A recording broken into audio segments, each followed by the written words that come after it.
back to another exciting and inspiring episode of On Location with Zara Durrani, produced with the support of TELUS STORYHIVE. We're here with another exciting Vancouver local who I also call a dear friend of mine, who I've known for over a decade, and he is a registered clinical counselor.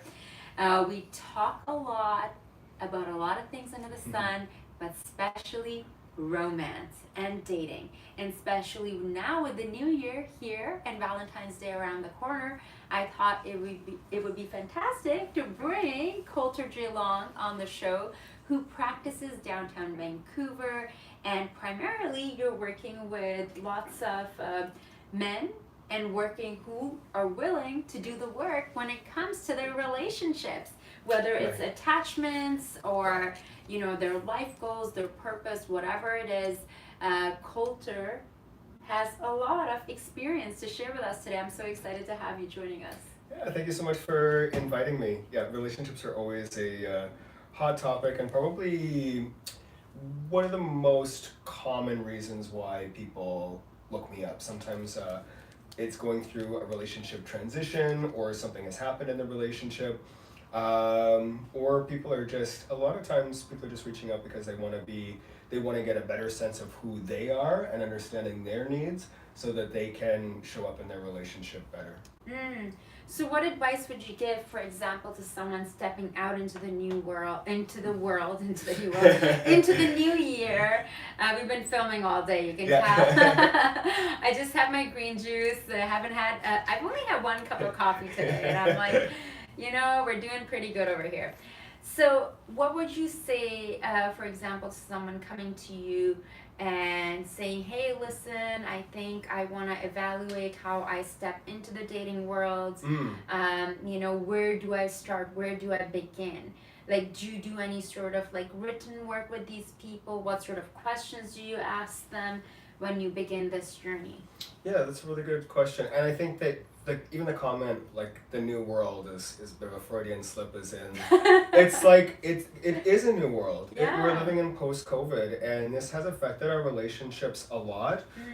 So it used to be, there used to be a lot of different norms for meeting people. I think especially in this city, one of the common themes that I hear a lot of is the epidemic of loneliness. And we may know that in general, but when you're in it and you're feeling isolated, or when you're wanting a partner or a home or a family or even a group of people, you really feel like you're the only, this is what I hear, and I'm experiencing myself, that you really feel like you're the only person in the world going through that. So the first thing I try to do is just really normalize that experience, and that when people are talking about feeling lonely or wanting to have more people in their life or a special person in their life, is that when we're scrolling or online, we can feel like everybody has this perfect life or relationship, or they're going on vacations with their partner, or have this great group of friends, and they feel like that it's only them that are struggling with this, and that's just, I don't think that's the case. Well, it's really fascinating that you're hearing that as a therapist from a lot of individuals. Yeah. Because when I've spoken to foreign students or expats or people from different countries who've moved here, this is the theme that I constantly hear. Yeah. And I was living in Paris for a couple of years there, and I found coming back to Vancouver, I did have a little bit of a reverse culture shock, because during COVID, my friends from Europe were texting me, FaceTiming me, video, voice calls daily. My friends in Vancouver, maybe once a week. Yeah. Maybe once a month. Because a lot of times I feel there's this sense of, I don't want to overstep. Yet I think it's the human need to want that community, to want deeper connection. Absolutely. Yeah, and it's hard to hypothesize why Vancouver is the way that it is. It's something that therapists talk about a lot in our consultations and in our work. I just had a consultation this morning with our staff, and we had a new member join the team from the UK, and that was the topic of is it just me? Is it the city? What is going on? Having to reevaluate your identity, or that's something I've worked on Vancouver is quite a transient city. It's a new city. It's a vibrant city. So you have a lot of people moving here for tech and industry or film or a lot of jobs. So you get a bunch of new people in one place. And we've probably left a community, or we've left a city where the norm is just a lot more, I don't know, inclusive or friendlier. And then so coming into Vancouver can be quite a culture shock. And then you have a lot of these like individuals who've come from different places or who are looking for connection. And we find each other, but we might just find each other in like these one-to-ones, but still not have like that group of community. So it's a struggle that a lot of people are facing simultaneously. So going back to dating. Yes. I completely agree with that. Yeah. So let's talk about that. You know, it's you and I. That's something I'm very blessed. I have a few friends who are therapists, and you know, who I can just pick up the phone and be like, "Hi, Colter. What do you think of this situation? What do you know?" And you've been privy to a lot of my own personal dating history story and how I navigate in that world. It's kind of funny you were mentioning that, you know, the picture perfect on the, that seems to be like a comment I get a lot on my dating profiles. They're like, you seem so like, and even though there's very casual photos, which I think are like so chill, I'm like, but people are like, everything seems so perfect. I'm like, really? You're very glamorous. You are. It was very. I was intimidated at first. Yeah, because you have these ball gown photos and in Paris. But they don't go on my dating app. You know, they're not. You know, okay, maybe like they're. Maybe some of that energy is translating. I'm trying to be as like West Coast as possible, which I'm into as well. But yeah, no, it's interesting, like navigating dating for me, coming back from Paris, coming back from Europe, which I found like there people wanted to be in relationships, you know, like not saying that people in Vancouver don't, but it was quick, you know, it's like you make that decision, I found like faster. Yeah. Versus here, people I find want to take their time, they want to go much slower. And, you know, one of the things you and I have talked a lot about, and you've seen my own growth journey in that, is attachment styles. So would love to, because I know you studied this world, not just the romance, but like relationally and trauma and healing for last 7 years. And you continue to study and grow and actually work with people. So I would love to have these conversations with our audience, right? When it comes to what is an attachment style, for those who don't know, tell us what is an attachment style. Okay, it's really hard to explain without going down the long road, but I'll do my best. There's this idea of, you know, being, the buzzwords right now is like attachment, being securely attached, if someone is anxiously attached, and the idea is that what it's really defining is like this push-pull relationship that you'll find with a lot of people, where maybe one person is going to be a little bit more distant, and we would classically call that avoidant, and one person is going to be a little bit more anxiously attached. So a really good person to reference or watch some videos would be Esther Perel. She's kind of my go-to for right now, but she has this way of describing it that I really liked, which was if you see animals, or if you go to the dog park and just watch animals play, they have this like back and forth, and one will sort of chase the other, and then the other one will chase the other back, and I think that's how she describes it, is that's the play, that's the dynamic of romance, is we want a little push or pull, or do they or don't they. But the problem with attachment style is, or one of the issues is when those can become more of an extreme. So if you have someone who's always pulling away, that person is going to attract people who always have to push a little bit harder. And if you're somebody who likes to push or pursue a little bit more, you're only going to be matching with people who pull away. So I think what's really important, so for example, if a client says that they have a partner who's or it's the issue in the relationship is the partner, one thing I think that's really helpful to clarify or redefine is that relationships are always 50-50. So if you're telling me that you're with somebody that you think is crazy, that needs help, my first question is, what is going on for you that was attractive or that seems okay? And we really want it's not one person's fault or the other person's fault, but we really want to understand what is 50-50. What is the dynamic of the relationship that's made it feel like it's imbalanced, and how do we get back to that that fun, that play? The two to tango, right? Yeah, absolutely. And it's interesting, like over the last couple of years, we've been on very many long phone calls, both ways, Yes, very reciprocal.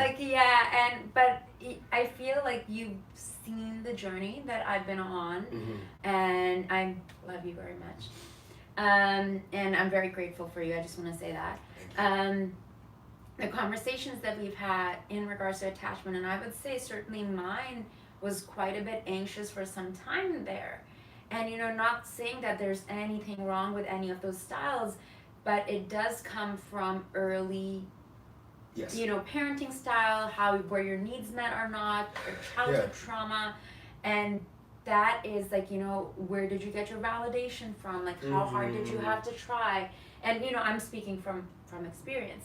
And I feel like somehow along the way of me doing the things that I really loved, and really kind of like, I'm someone who's like, I've talked about this in several shows, I put my love life kind of on the side because I'm so busy in my work life, and I love what I do, and I get a lot of love from that, from my friends, from my community and people. Yet shifting from that and being like, you know what, I'm gonna be here and magnetize instead of going to like follow. Not saying that I'm not gonna go on dates, but like, because you remember some of the situations that I was in that were more where I felt like I had to do all this work of like going for, to finding. It was like, it's like when we're seeking that thing that's outside of us, and we're searching for the person that's going to complete or that is going to meet our needs. And then I remember that shift, which I think was quite observable, and you were explaining for yourself, which was like just holding your own grounded energy, staying in one spot, and just kind of allowing yourself to experience the world and let good things come to you. Because when we're in that chase, we can kind of be like pushing things or trying to make something happen because you know it's familiar. What is familiar is familiar. You can tell I've read a lot of psychology books, a lot of podcasts, a lot, and it's like thanks to friends like you who I can have these conversations with. So I wanted to share this conversation with our viewers that, it's like, how can we find that sweet spot, becoming secure, and then moving forward with what are my goals, like when it comes to dating or romance, how to identify that when you're going in the market, when you're out in the world, whether you're just living your life doing that and being open-hearted, or whether you're online dating or have a matchmaker or whatever, but like, what are my goals? And does this person match? Like we were having a conversation yesterday, which, we can reference some of that too. It definitely comes to that self-care, and it is really cliche around, you gotta love yourself before somebody can love you, but it's developing that relationship with yourself. And I know people used to say that to me, and it would just be like, if I could do that, I would, if it was just so easy to love yourself. And that's a really long-term journey. The analogy I use is like, I think you want to build your own house and fill it up and decorate it yourself. Exactly. create your own space and fill that, metaphorically with the things that you love, with the things that fit you and your personality, and you want to create that space so that you can then open the door up and invite somebody else into it and say, these are the things that I love, these are the places that I've been, this is who I am, and I want to share that with you. But one thing that can happen is if we don't know ourselves, if we don't have that, if we haven't taken the time or had the opportunity to build that relationship with ourselves, then it's really hard to then introduce ourselves to somebody else. But when we know ourselves and when we've done that work, without thinking, and I'm speaking this from experience, that what other people would like more, you know, and it could be, thank you for noticing about the pink couch, you know, and it made me go, I'm like, okay, it's a little girly, but I'm like, so what? It's me.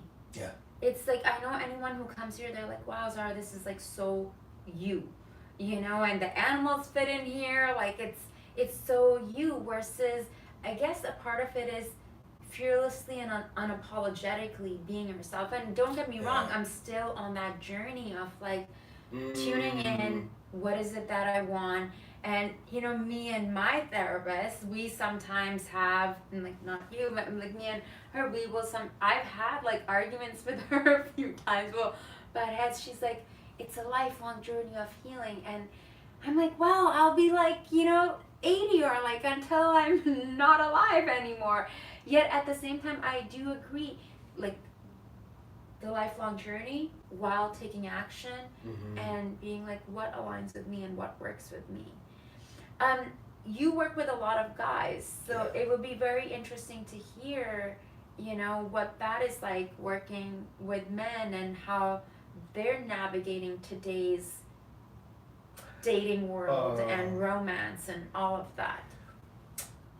Well, I love my men, and it might be that you know, in psychology, social sciences, we always kind of talk about like being aware of the population that we're working with. So it's, without generalizing, I have to, you know, be aware that I'm working with a sample of guys that are choosing to come to therapy, but that's what most of my caseload is. And these guys are awesome, you know. So if anybody is talking about like the difference of men not being introspective or doing that work or wanting to have that type of relationship, I see a lot of men who are so emotionally intelligent and are doing the work and are just really lovely. That's so amazing to hear. Like, that's like, where are they going? Like, that's amazing to hear. My inner monologue. So going back to my question, for example, whether one of them or one of your other clients, if they come to you and they're like, hey Colter, it's a new year, you know, I have these goals that everything else in my life is going great. How can I improve on what exactly it is that individual likes, and you know, how to define that? I know we've covered a lot of areas so far, but I mean, it is all really connected to that. In that, I think first it would be like normalizing the experience, and that the desire to have a partner and whatever difficulties we might be having, that is a normal process. Also understanding what's happening in Vancouver is that the dating scene might be a little bit different or more difficult here because of cost of living and people's ability to like have the resources to set down, and because people are more transient and isolated. So we want to we call that in therapy like externalizing the problem, that this is not just you, this is not a you thing, this is not a you're at fault thing. We want to really understand just what, like, where are we in the world, and how you exist within this particular community in this particular city at this time with your demographic and what you're looking for, to just normalize the process.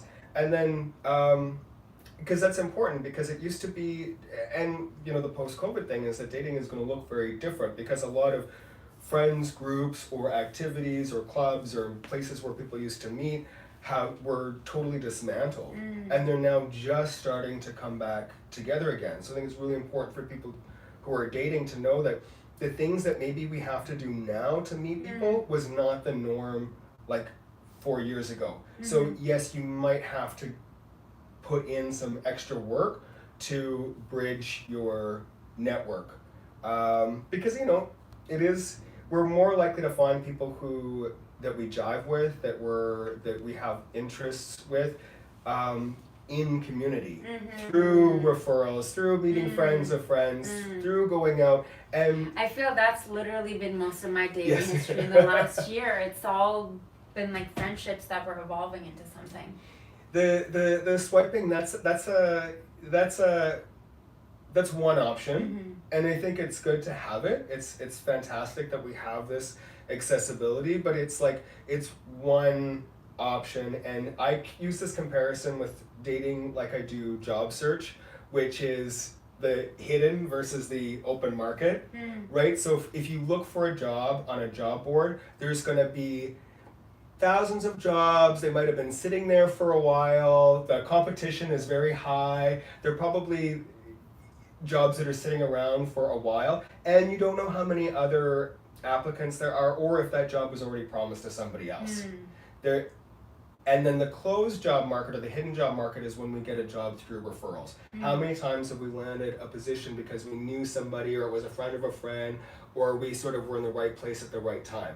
So I think dating and relationships is the same. We have the open job market where a lot of people or profiles are hanging out, but we're probably more going to find somebody or community people that's a better fit by going out and doing the things that we like in groups of people. Yeah, and I would completely agree. I'd completely agree. One of the things we were discussing was anxiety and in general. And, before we dig into that, your personal story is very inspiring. I would love to also talk a bit about your story of, you've had a interesting history, and everything wasn't just perfect and just handed to you. So like if you feel comfortable sharing absolutely. some of that. I think that's so common with therapists in general. Like the wounded healer is that a lot of us get on this path because of what we've been through, and I guess the opportunities we've had to do the work on ourselves. So I grew up on a farm in Alberta, Stettler, Alberta, and had horses, showed horses, typical farm life. And then when I was 15, I got diagnosed with leukemia, and then when I was 19, it relapsed, and I had a bone marrow transplant. So for me, they're life-threatening illnesses. So it required a lot of, I don't even know if strength. It's just like people would say you're strong, but you just kind of have to either do it or you don't. There's not a lot of options. You don't really have the choice. But from that process is where I really learned about this biopsychosocial aspect of healing, which is because I was aware of meditation and healing and some aspects of this kind of like holistic health, and that was an interest of mine at the time, at 18, 19. But I really noticed that when my body was failing, I couldn't access things like my mental self-care or my emotions, or everything was just felt like it was, if we think holistic of everything working really well and in harmony with each other, going through a process like that, everything was separated. So I just didn't have the emotional or mental capacity to do any of the healing work. That came much, much later, and it's been sort of a process thereafter with my physical, emotional, mental, going to school, getting my body back to a healthy place, and all of those things for me are just so connected. And when one thing's out of balance, everything's out of balance, and it's this slow process of bringing everything back in harmony with each other. And I think that self-healing part of it too, because I've seen you, I remember 10 years ago to now, and from when you went to school, and seeing how you shifting, evolving, your fitness journey. Yeah, and recovery is always like this, yeah? So we want to, be aware of is like sometimes there's going to be highs and lows in our life, but we're always kind of on this general direction up, because you've seen me, you know, maybe 10 years ago doing pretty well, and then like 3 years doing like not well at all emotionally, and that's just life, and that's just the processes that, but still all the work that I did prior to that, you know, was still helpful in the process. But that's life, is we're going to have these ups and downs, and we're going to lose jobs, and we're going to have life transitions, and there are going to be breakups and natural disasters and things that we just can't expect. You know, one of the things I really admire about you is your dedication to your fitness. And that is a conversation, like wellness, health, that I've been having quite a bit with some of the guests today.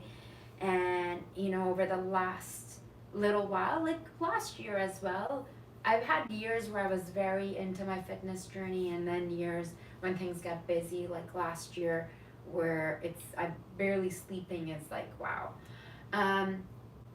But one of the reason why I brought up your fitness is I know quite often when we're trying to meet, you're like, yes, after my gym, after my workout, and after, you know, I have to do this is my self-care thing.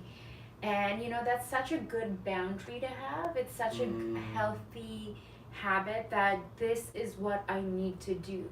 Like, you know, like how someone needs to brush their teeth or drink coffee or whatever, walk their dog. Those are all me. But, and for me to also make fitness that much of a priority, because that is about that self-love.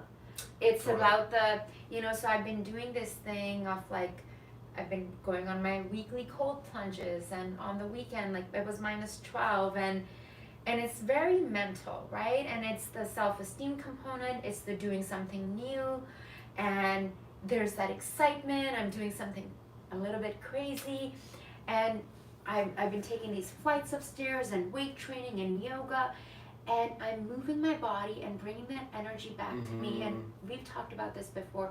There have been times that when I first started lifting weights after a breakup, and I had so much anxiety, I started lifting weights, and it was literally waterworks, because this energy that was in the body, and I'm giving myself permission to feel, but it's not just lifting this weight, it's emotionally strengthening, not just physically, but the emotional aspect. So I just kind of wanted to bring that up, that I admire that about you so much. Thank you, and I relate to that a lot. For me, I move emotions in my body through movement as well. I grew up dancing and moving, and I remember like growing up on the farm and feeling isolated. You know, my basement where I could just like listen to music and move was like my place of release. And when you were talking about your self-care, which I think is really important, is that the things that you're doing are sound like things that you like doing, love doing, want to do, get to do. And I think that that's a really important distinction for self-care, is that for us it might be exercise and movement, for other people it's going to be different things, and that's such an individual experience, which is self-care and which is self-love, is that we're not doing it because it's the thing that I'm supposed to do, or I should do, or that's what Zara does, or that's what, you know, that it's something that I do for me. So really important languaging, if as a tool or a tip that I give all of my clients, is that when it's self-care, ask yourself, is this something I feel like I have to do, I should be doing, or is this something I want to do, I get to do, I look forward to doing, I want to do. And that's self-care, because it's not necessarily like journaling, meditating, like to find the right self-care. It's finding the behavior, the activity that feels good for me, and then I know I'm taking care of myself. I'm not doing it because other people think, or this is the right thing to do. It's the thing that I get to do. It's the reframe. Yeah. It's the reframe around that. Tell us about your process of working with individuals when it comes to, you know, anxiety and the loneliness in our city, and whether it is they're in a couple or they're not, fulfilled in personal life or not.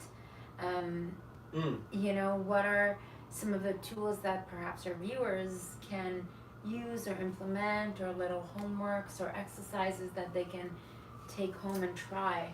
Or, you know, just perhaps just sometimes it's even the conversation, right? Like that's why I listen to so many podcasts.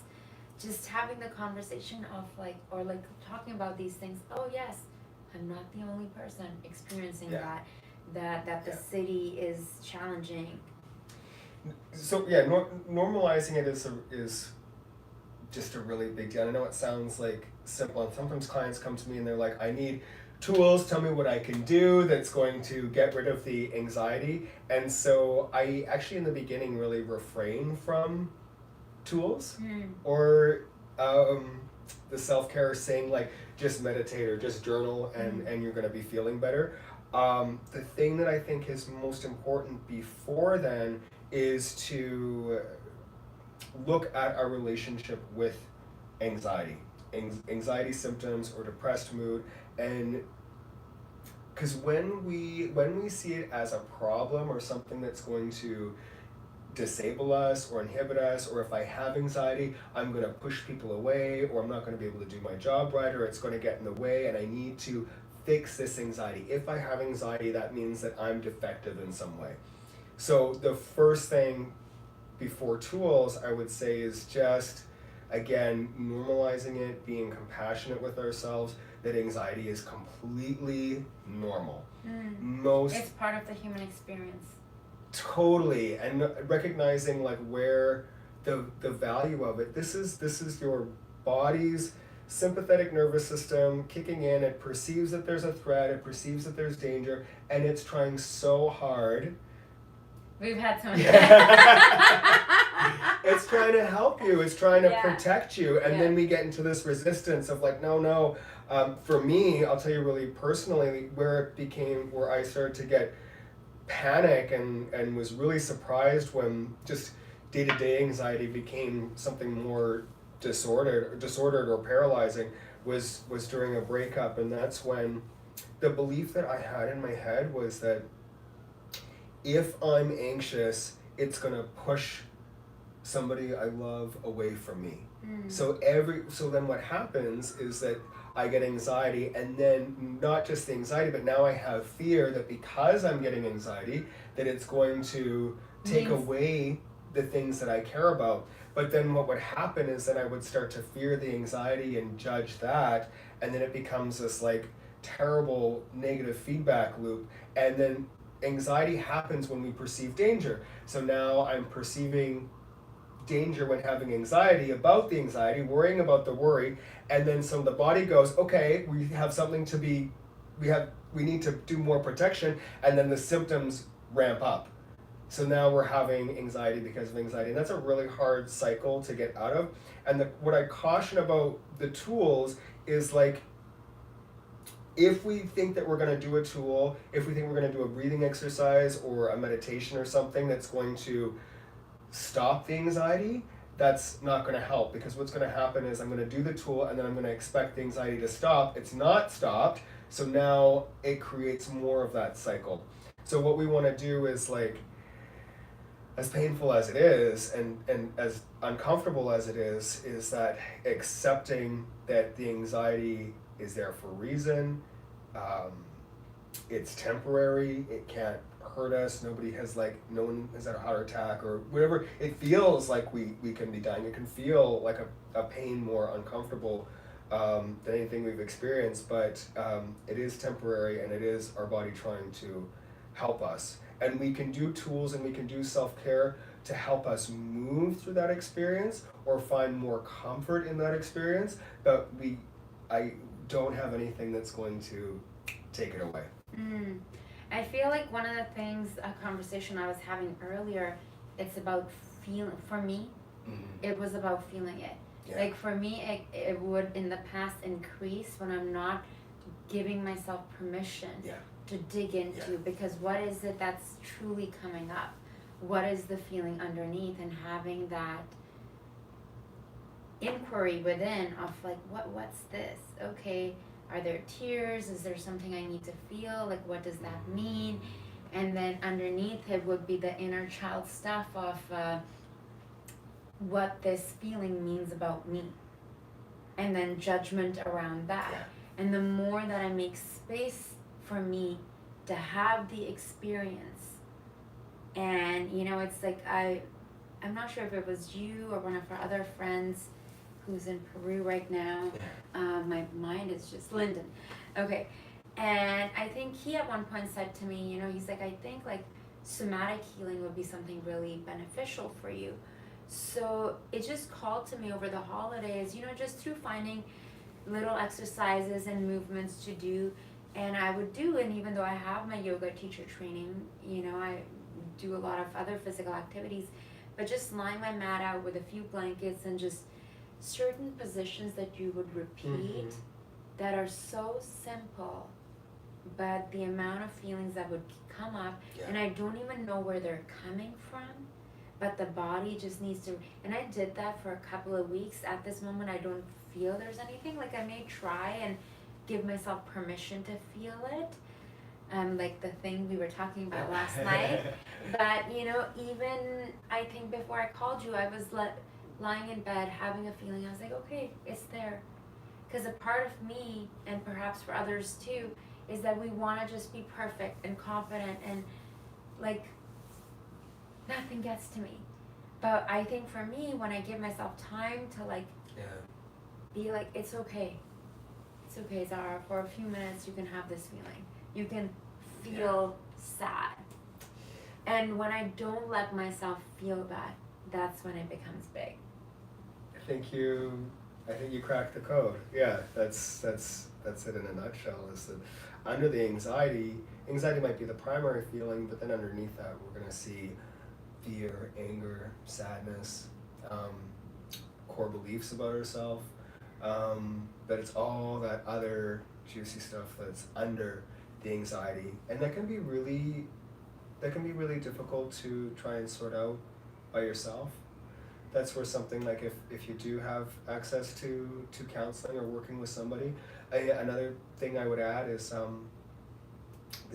this work, we can do a lot of good work on our own, but it really takes healing with other people and having your emotions be witnessed or worked with somebody. There's a lot of value, and not necessarily saying it has to be counseling, but just even the best self-care is exercise is great, but also sharing emotions with a friend. It's good to have a friend, but if you can share about emotions and have that experience with somebody, that's also one of the best self-care. Deepening connection, deepening relationships. The other thing I liked there too was self-care for me is how do I move through those emotions, whatever's coming up. Maybe it's anxiety, maybe it's what is underneath anxiety. So I find 3 different behaviors that I explain to clients is like self-care is going to be the things that we can do to help move through the emotion, help me experience it, be in contact with it a little bit more, because once I'm with it, it's going to dissipate. I'm going to get to the other side of it. The other is distraction. So the emotion's there and we can put it aside. See this a lot in Vancouver, a lot of really successful, busy people. But sometimes what I call it is going into emotional debt. So we just kind of borrow, and those emotions are there, but we'll deal with them at another time. And then all of a sudden that bill comes due, and now we're having anxiety symptoms pop up out of nowhere. And I think it's because we've been borrowing from our emotional savings account, and now we need to pay it back. Which I've learned for myself too, is like I can work really hard and keep busy, but if I don't take care of myself, I'm going to be forced to rest. It's not sustainable. But distraction, and sometimes distraction is what we need. Sometimes distraction is like more than good enough, and we want to be really realistic. If you do have a busy week, like life goes on, sometimes there's going to be space where we know that I am going to have to just kind of distract through myself and get through it, but also be aware to create that space for yourself at some point, because we can't go full tilt forever. And then lastly would be avoidance, and this is part of my story as well, is that when I came out of the hospital, with leukemia, they give you a lot of prescriptions and drugs, and that's part of the process. And if we have some of those emotional wounds, the relief of things like opiates or prescriptions heal not only the physical pain but the emotional pain as well. So I drank or I used whatever I could, whatever would help keep those emotions what I thought was under control. So avoidance for me is things that we do that they keep the emotions away, but the consequences usually compound, and then we have negative consequences or regret or shame or loss of money or affects our health, and then we have usually guilt or shame or remorse connected to that behavior, and then that creates that negative feedback cycle, and it feels like the downward spiral that we can't escape from. So that's when we're using avoidance, things that cause negative consequences. Distraction is like just sort of net zero, and then self-care is we're actually creating the positive feedback loop. I'm doing things that are adding to my health and well-being and creating connections and community, and that's having more positive consequences in my life.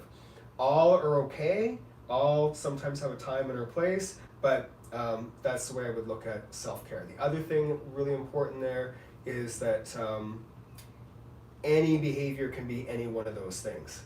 So some people can use exercise as a self-care to process emotions. Some people use it as a distraction, and exercise can be used as an avoidance. You can get into disordered exercise or eating or obsession, and it can be a problem.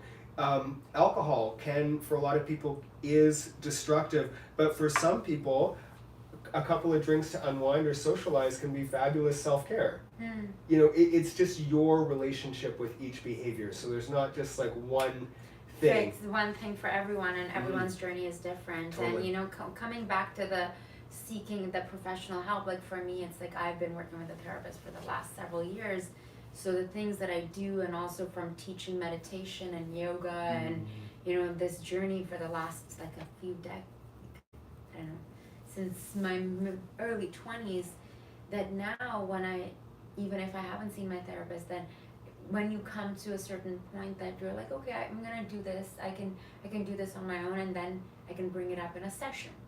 Because when you've gone deep, but I think if someone is like, hasn't even dealt with some of the big T or the little T or the big T trauma, right? Like when you're trying, like it can be so intense that it's not good to sit there and perhaps face it without that professional.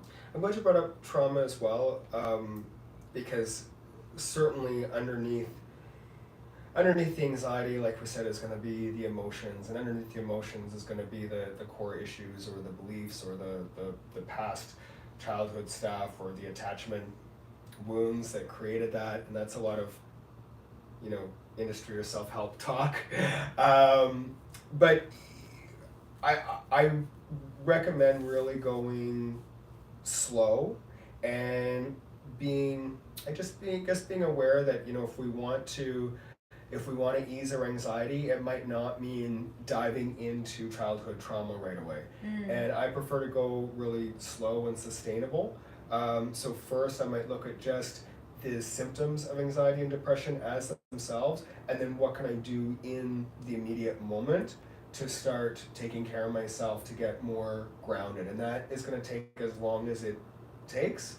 And then from there, I might look at my environment, whether it's my partner, my parents, my family, my work, what is going on in my life, where I maybe need to make some more sustainable changes. Now that I know what good and bad feels like, or now I'm more present with what my body is communicating with me as far as emotions or anxiety, I might need to tweak some things in my immediate environment.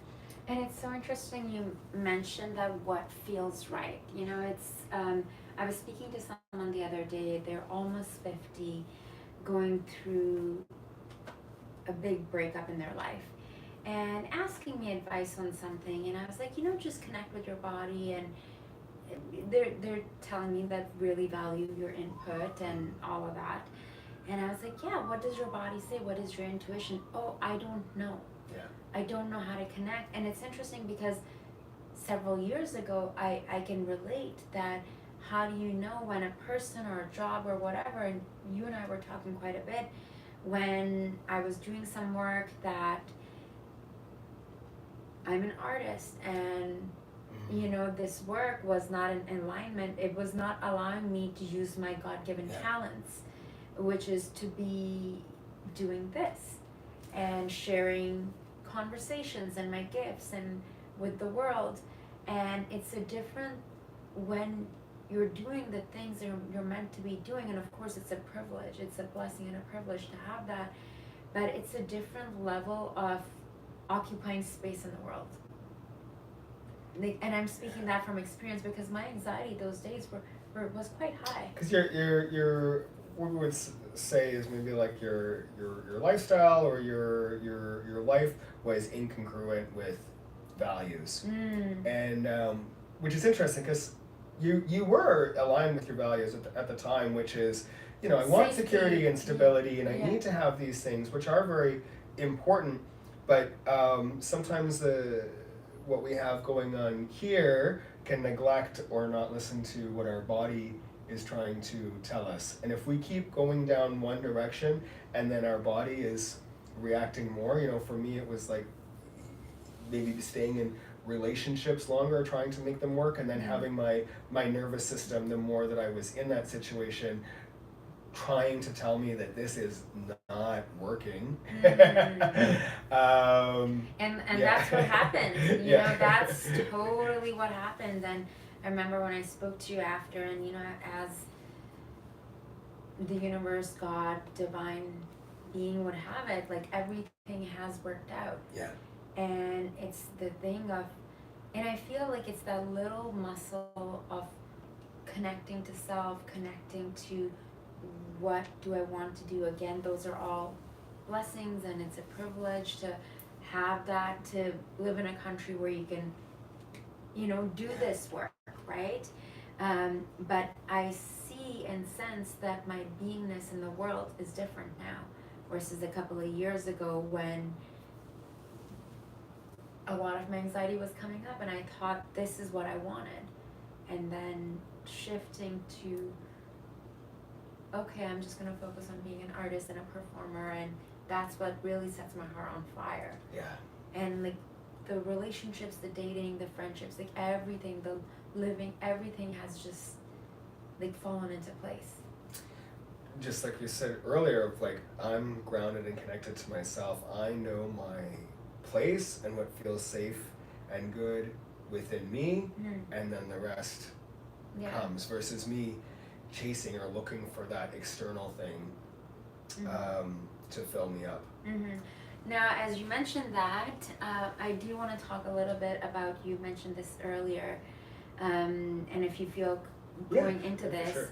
You know, you were mentioning that after you were released from the hospital from leukemia, and I'm sure this is something that you've assisted your clients with as well. And I know that in our post-COVID world, and especially in Vancouver here, addiction, you know, of course there's many resources and a lot of help available, which is amazing, but you mentioned that how that impacted and how that was a way of, you know, checking out or not knowing coping mechanisms for like what just happened to you. As a teenager, you went through quite a lot, and then you're sent home with these prescription drugs, and how the misuse happened and the cycle, and then now you're obviously on a different path and helping individuals. So do you care to shine some light on that? Yeah, I mean, it's so complicated and messy when we're talking about like addiction and feelings and that story, and then some parts are so simple. Like I said, is there was just like normalizing that it's not my fault that any child in that situation would experience something similar. But at the time, you feel like you're using is so, you know, you're such a bad, there's so much shame and stigma and like self deprecation that happens when you're in it, you just you feel so destructive, and you want to isolate from people, and you don't know how to deal with that pain. You feel like you need to deal with it on your own, and that's certainly where I was. And then the way of coming out of that was that work of self-compassion, again, understanding that anybody in that situation, these are drugs that are designed, you get hooked, but you don't know that at the time, and somebody might not be there to explain that to you. So I think just normalizing that experience and looking at the shame around it. And how is the healing journey for you now? Layers. It's never ending. I think something else I like to share with clients, my idea of recovery is that rather than thinking of things as like this linear point A to point B, that's the other thing with attachment style, right? Is that, I read this book and I think I'm insecure and I need to be secure. I'm at point A and I need to be at point B. But thinking of it as like you're okay wherever you're at in the journey. I think of, rather than it being a straight line, putting it in a circle, and that I might be here and I might be going to here, but anywhere I am in that circle is okay and perfect and exactly where I'm supposed to be. And guess what? Once you complete that circle, there's going to be another one underneath it and underneath that. So because you'll be put in situations where things are going to come up, and as we know they do, and and I think in like I always say romance and finance. Yes. It's like the romance stuff. It's so personal to us. It can trigger so many things inside of us, and so you work quite a bit with individuals. Helping them in relational ways, around attachment, around anxiety, but also trauma and addiction. Yeah, and really they're all connected. Yeah. If you think of like sure, my going through leukemia has like I said, I was emotionally in a lot of pain because I didn't know how to deal with that kind of a heavy emotional life experience by myself. So then when the substances were offered, that became a way of managing and getting through and doing the best with what I could. That's what I'm saying, is sometimes distraction or avoidance is what we need to get through the experience. I just didn't have the capacity for self-care. I didn't have those tools, so I did what I needed to do to get through. But there would have been things earlier in life that might have primed me to go through that experience the way that I did. And that's just, again, not placing blame on anybody, but just looking at where we're at as a culture, is that there's some places like where I'm from where we don't talk about emotions, and we don't have the tools to, and who does know how to, what family does know how to manage something like that. Everybody's doing the best that they can, but there were certain beliefs coming from a farm and coming from hardworking people, is that we just didn't have the time or capacity for emotions. You just work hard, and if you work hard enough, and if you just put on a smile for long enough, then things will be okay. And that's helpful to a point, but it's just not what I needed, and sort of prime things for later. And then the anxiety that I had in a relationship, it wasn't just that particular partner or that particular ex, right? It was the situation with feeling isolated in a hospital, or growing up with a relationship that my family did have towards emotions. It was all those things that then made that relationship seem just so much more emotionally intense than maybe objectively it needed to be. We just carry all these things with us, and we carry from our families as well. Like a lot of this stuff we're taking with us intergenerationally. Some people obviously more than others. And as we heal, it heals the past and their spirits, and hopefully not giving too much to the future generations. Yeah. What would you, I know we're coming to an hour end here, and it's been so lovely having you here. I know every time you and I speak, our conversations, our phone calls go for hours, and you know, we can cover so many things under the sun. But your own personal self-care that you do, I would love to hear about that, other than the fitness journey. Oh. You took it away. Yeah, I mean, fitness definitely is a big part of that. But otherwise, I have lists and notes in my phone. I'm a real list person, so everything that I'd like to do for myself is in there. And so that might mean, the times that I like to do a facial at home, or people are in that. You're in that. So I have a list of like, there's certain people in my life that I need to make sure that like, at least once a month or once every couple of months, I'm making sure that I've set aside some time to connect with that person. But I also do what's realistic, whereas I used to have like, this has to be done in a week, or this has to be done, and my self-care now is like, yes, it's all there, like these are all things that I'd like to do and I'm going to do, but if I don't get it done in that particular time, that just means my expectation was too high. And then so I just move it down. It's still there, it's not going anywhere. Maybe, yes, ideally I would like to see Zara on a weekly basis, but maybe realistically it's going to be monthly, and that's okay. Yeah. Or just on special occasions, and that's something about you that I truly love, and I'm happy and grateful to have you as a friend, is, whether it's birthdays, and it's like, my last birthday was a sandstorm, you guys. It was something spectacular. And I was like, maybe God, universe is trying to like move something out of my life. I believe in I heard wind therapy or something. I heard like wind bathing, where have an intention of what you want to release, and then when there's like a windstorm or whatever, obviously in a safe way, don't do it and like go to a forest and something happens and you're like, that's what you told me to do.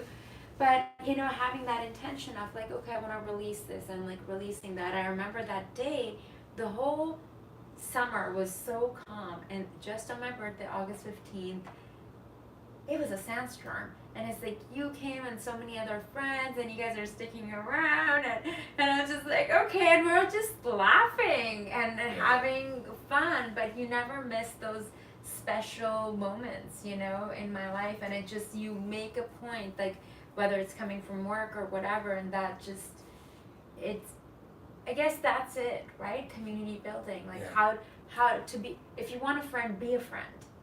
I think, and doing what you can. And it doesn't have to be perfect. Although sometimes I get invited to things, and I would love to show up with a card and a gift, and looking right for the event. And sometimes I can show up for like a few minutes and do what I can. But I think being gentle on ourselves and managing our expectations. A lot of people have a lot on the go, and just doing what you can. In therapy, it's called laddering, but it's this idea of like, maybe my self-care is that it's a new year. A lot of people, it's fitness or dieting, but like, if the last 3 months you haven't done anything, if where you start is like a walk around the block, that's amazing. If you haven't connected with friends and you've been isolating or don't know where to start, sending a text to somebody that you know is going to be a start. We want to just think about, what can I just easily, incrementally do. If you're setting goals that you're not making, you didn't fail, you set the expectation too high. We just have to bring that expectation down as low as we need to, even if it seems ridiculous, so that we can, with certainty, make it. And then once you've done that consistently and built some momentum, it's amazing what can be added on. Before we let you go, I know we've been talking about self-care, self-love, and I feel like that ties in with the new year and also Valentine's, but also in general. Like it shouldn't just be like just with the new year or particular holidays. Like I remember when my mom was alive, she knew I loved buying flowers for myself. So if I was going through a tough time or struggling in a relationship or work thing or whatever, she'd be like, why don't you buy yourself flowers? And I was like, yeah, that's such a nice, thank you for reminding me to do that. Is there something that you do or like things you can recommend to your clients that... I love flowers too. Yeah. The other thing with there's been times where, you know, being a student where money was short, so maybe I couldn't afford to have the a nice orchid around, which I do like. But I think there again, it's the idea of laddering is that maybe it's not in my budget this month to get the, and flowers have gone up in price, I feel like. You know, I went to Whole Foods the other day. It was a friend's birthday. $6.99. They've got beautiful flowers. You know, I So don't think it needs to be that $50 bouquet. It's getting what, yeah, it's doing what you can, and if the $5.99 isn't available, you know, we live in a city with a lot of greenery. Like, what's the feeling that the flowers get for me? Or, I mean, when I was growing up, because treating yourself always meant like spending money or eating food, or and those are great things, but sometimes they're not aligned with the other financial or whatever goals that we have. So thinking about what can I do to get that similar feeling, which is also just very easy and accessible. Yeah, I would love to go to Scandinavian Spa for my self-care day, but I also have a perfectly working bathtub, and I can find a similar playlist and find what I enjoy from that experience and recreate it. And I can go to Jericho Beach and do a little, you know, cold dip on a day when it's -12, and it's like come home, take a really hot shower. But yeah, no, that's so well said. Like, it's the little things. Like, don't need to buy that book. It's like, can I find like an article or an interview with that individual? That's what I do often. It's like, instead of like buying the book, I'll listen to the interviews. Yeah. Yeah. Absolutely. Yeah, it's always my goal to add some reading, but where I've been at is like, maybe if I get a book, read one book in a year, that's like where I'm at right now. And it doesn't necessarily have to read the whole thing. Maybe I can just read like a couple of pages if that's my goal. But it's getting that momentum started and making it very easy and attainable. Are there any books that you can recommend to us that may be for like wellness or self-care or anything that really stood out for you? Books are great. Yeah, what did I just there's one that I recommend two books I recommend a lot, which is first is The Artist's Way. So I recommend books that I've read and I've done the things. The reason I like The Artist's Way is because it comes with like every therapist self-care tool you can imagine. So I love The Artist's Way. If people want to do homework or work on themselves or develop that relationship with themselves, that's an excellent one. Again, what I tell clients is like that the book is fabulous for doing that 12-week program, but don't let our perfectionist get in the way of feeling like it has to be an all or nothing. I've never completed it. Yeah. Do what you can, or flip, or do what seems interesting. And they do like free writing exercises, which are supposed to be 3 pages. If 3 pages is too much, do 1. You know. Yeah. Book number 2, and this one has been a little bit controversial with clients, but it was recommended to me and I loved it. It was called For Our Men, No More Mr. Nice Guy. And so the title, and when we see it on Amazon, can be kind of like a little controversial, and then it's like the tagline is what we want out of like sex and love, and it looks kind of like a toxic masculine book, but in the inside, it's the whole premise is that a lot of men, this is what I see a lot with my clients, is we've got a lot of nice guys who are always trying to do the right thing and treat women or men or other people in their life in the right way. But what they do is they compromise themselves, so they don't share their feelings or needs, and then what happens is that resentment builds, and then they lash out, and then they become not so nice guys. So it's kind of a funny title, but the idea is that when we start taking care of ourselves and understanding our needs and learning how to assertively communicate them and understand other people's, is that we will actually be the nice person. But a lot instead of maybe putting on an act. Yes, that versus feels like ingenuine. a nice guy with boundaries, or human. Totally. With boundaries and being in touch with ourselves. And it's totally a book that I think would apply to both genders. I think there is a lot of material that is focused specifically on women. Brene Brown is fantastic. Anything Brene Brown is good for men and women, but she says herself that all of her research has been done primarily with women and not with a focus of men. Where this is just a particular book that does, I was talking about that contextualization. It's like, yes, there is some things about norms and culture and what men have experienced, which is just important to place in the book to normalize that experience. That, you know, a lot of the fundamentals of that men and women can benefit from assertiveness and boundary setting and self-care, but you know, we just have a little bit of a different life experience. Great, thank you so much. I'm so glad you could join us today. Thank you. And we have this beautiful sunset here in Vancouver. And thank you all for tuning in, for watching. And if you felt inspired today, make sure to get in touch. And until next time, I'm your host, Zara Durrani, and you're watching On Location.